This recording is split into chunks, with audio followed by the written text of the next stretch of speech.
Oggi siamo nel cuore di Venezia, nel sestiere di Santa Croce, e vi porto a visitare un appartamento splendido affacciato sul Canal Grande.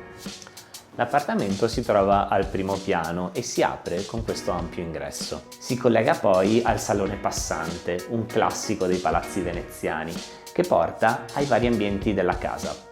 La zona notte, che si trova a destra del salone passante, è composta da questa camera matrimoniale con bagno in suite e da una seconda stanza, oggi invece adibita come studio.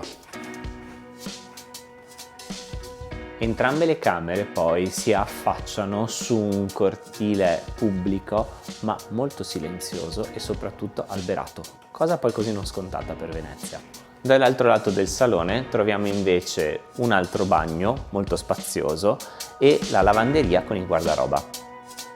La zona giorno è composta da questa cucina abitabile con una porta finestra che dà accesso ad uno scoperto esclusivo. Ma il cuore della casa è un altro, venite con me. Si tratta di questo salone di oltre 50 metri quadri, completamente affacciato sul Canal Grande.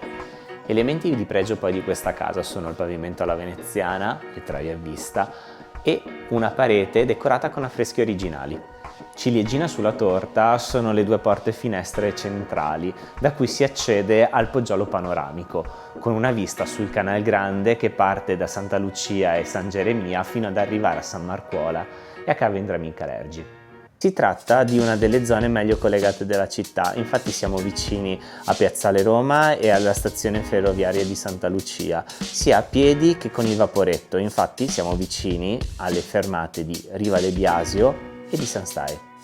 E a voi piacerebbe vivere in questa magnifica residenza veneziana con affaccio sul Canal Grande? Per qualsiasi informazione contattateci.